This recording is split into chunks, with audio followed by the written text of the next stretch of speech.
अस्सलाम वालेकुम स्टूडेंट। आज का हम चैप्टर स्टार्ट करते हैं चैप्टर 1 थेराप्यूटिक्स का, जिसमें हम पढ़ते हैं therapeutic exercise impact on physical function, यानी कि इसके फिजिकल फंक्शन पे क्या असरात होते हैं।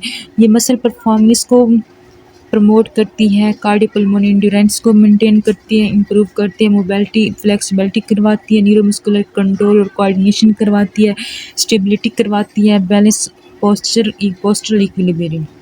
उसके बाद हम देखते हैं डेफिनेशन इसकी। थेराप्यूटिक एक्सरसाइज होती क्या, ये क्या होती है, एक सिस्टमैटिक प्लानिड परफॉर्मेंस होती है बॉडी मूवमेंट की।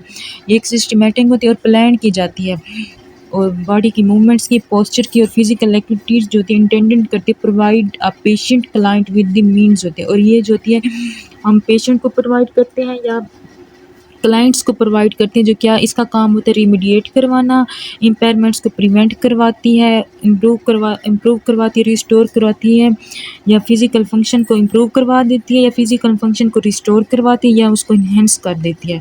उसके बाद जो होती है ये प्रिवेंट या रिड्यूस करती है हेल्थ रिलेटेड रिस्क फैक्टर को। उसके बाद ये ऑप्टिमाइज़ करती है ओवरऑल हेल्थ स्टेटस, फिटनेस और सेंस। नेक्स्ट हम देखते हैं who design program and for WHOM।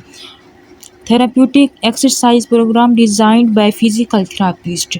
ये फिजिकल थेरापिस्ट के से डिज़ाइन की जाइए और individualized to the unique needs होती है ऑफ ईच पेशेंट और क्लाइंट्स की। ये क्लाइंट्स और पेशेंट की यूनिक ज़रूरत होती है और इसको फिजिकल थेरापिस्ट ने डिज़ाइन किया। What does patient mean, patient का क्या मतलब है। पेशेंट जो होता है एक इंडिविजुअल जो होता है जिसको इम्पायरमेंट्स हैं और फंक्शन लिमिटेशन है, उसमें उसको डायग्नोज किया बाय फिजिकल थेरापिस्ट। एक फिजिकल थेरापिस्ट जो होता है एक बंदे को डायग्नोज करता है कि इसमें इम्पेयरमेंट्स आ रही है और उसकी फंक्शन जो होती है उसमें लिमिटेशन आ रही है, तो वो पेशेंट होता है जो रिसीविंग करता है physical therapy care to improve function and prevent disability. और वो फिजिकल थेरापिस्ट करवाता है ताकि वो अपने फंक्शन को इम्प्रूव करे और डिसेबिलिटी को रोके। उसके बाद क्लाइंट, क्लाइंट क्या होता है, क्लाइंट होता है एक इंडिविजुअल विदाउट डायग्नोज डिसफंक्शन। उसमें डायग्नोज नहीं किया जाता कि इसमें डिसफंक्शन है या एक्टिविटी लिमिटेशन है, लेकिन वो इंगेज करवा रहा होता है physical therapy service to promote health and wellness and to promote dysfunction.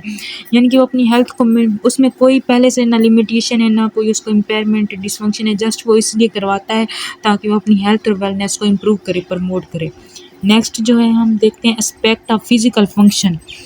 Physical function के कौन से एस्पेक्ट्स हैं, इसमें की टर्म्स हम देखते हैं balance, cardiopulmonary fitness, coordination, flexibility, mobility, muscle performance, neuromuscular control, postural control, posture stability and equilibrium stability.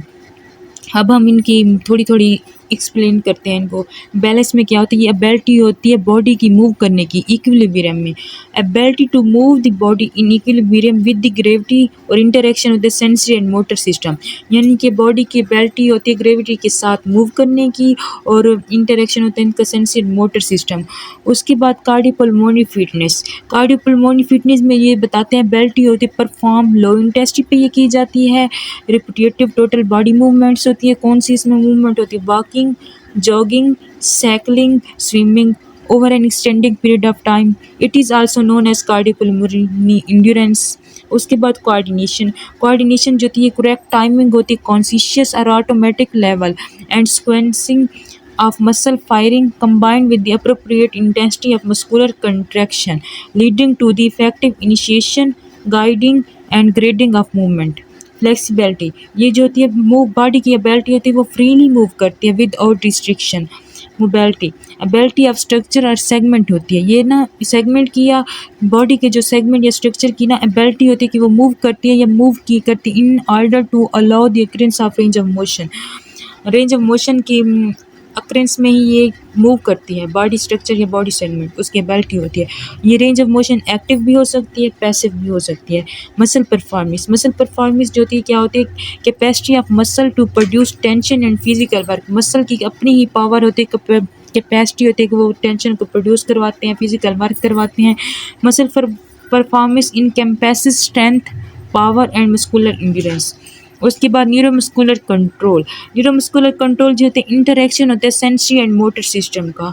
Posture control, posture stability and equilibrium used interchangeably with static और डायनामिक बैलेंस। स्टेबिलिटी, स्टेबिलिटी जो होती है इसमें क्या होती है, ability होती है न्यूरोमस्कुलर सिस्टम की hold a proximal distal body segment in a stationary position. यानी कि ये न्यूरोमस्कुलर हमारा सिस्टम जो होता है उसकी ये एबिलिटी होती है कि वो अपर या ऊपर वाले प्रॉक्सिमल या डिस्टल नीचे वाले जो बॉडी सेगमेंट हैं उनको ना स्टेशनरी पोजीशन में रखती है या कंट्रोल करवाती है stable base during super imposed movement. उसके बाद जो होती है जॉइंट स्टेबिलिटी जो होती है जॉइंट स्टेबिलिटी होती है maintenance of proper alignment of bony partners of a joint by means of passive and dynamic components. Next हम देखते हैं types of therapeutic exercise intervention. इसमें aerobic condition and reconditioning, muscle performance exercise, strength power and endurance training, stretching technique including muscle lengthening procedures and joint mobilization technique, neuromuscular control, inhibition and facilitation techniques, and posture awareness training, posture control, body mechanics and stabilization exercise, balance exercise and agility training, relaxation exercise, breathing exercise and ventilatory muscle training, task specific functional training. उसके बाद exercise safety, patient safety, therapist safety.